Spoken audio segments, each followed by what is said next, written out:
ഇലക്ട്രോണിക്സിലൊരു golden rule ഉണ്ട്. അതായത് സീരീസിലെ വോൾട്ടേജ് ഡിഫറൻ്റ് ആയിരിക്കും, അതുപോലെ പാരലൽ വോൾട്ടേജ് സെയിം ആയിരിക്കും. സീരീസിൽ കറണ്ട് സെയിം ആയിരിക്കും, അതുപോലെ പാരലൽ കറണ്ട് ഡിഫറൻ്റ് ആയിരിക്കും. നമുക്കിത് എങ്ങനെ വരുന്നതെന്ന് നോക്കാം. ആദ്യമായി ഞാൻ ഒരു 2 റെസിസ്റ്റേഴ്സ് സീരീസ് ആയിട്ട് കണക്ട് ചെയ്യുകയാണ്. ഈ റെസിസ്റ്റേഴ്സിലേക്ക് ഒരു ബാറ്ററി അതിന് അക്രോസ് ആയിട്ട് നമുക്ക് കൊടുക്കാം. ബാറ്ററി 10 വോൾട്ടേജ് ആയിട്ട് സെറ്റ് ചെയ്തിട്ട് കൊടുക്കുന്നുണ്ട്. ഓക്കെ, ഇനി ഇത് കണക്ട് ചെയ്യാം. ഇത് കണക്ട് ചെയ്തിട്ടുണ്ട്.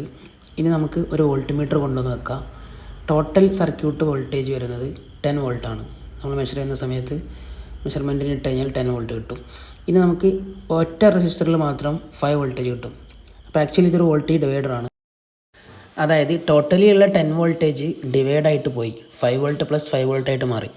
ഇനി നമുക്ക് കറണ്ട് ചെക്ക് ചെയ്ത് നോക്കാം. കറണ്ട് ടോട്ടൽ സർക്യൂട്ട് കറണ്ട് വരുന്നത് 50 മില്ലി ആമ്പിയറാണ്. ഓക്കെ, ഇനി ഇതൊരു പാരലൽ സർക്യൂട്ടാക്കി മാറ്റാം. മീൻസ് 2 റെസിസ്റ്ററും കൂടെ നമുക്ക് എന്ത് ചെയ്യാം, അധികം വെച്ച് കൊടുക്കാം. അപ്പോൾ പാരലലി കറണ്ട് ഡിവൈഡ് ആവുന്നത് നമുക്ക് കാണാൻ പറ്റും.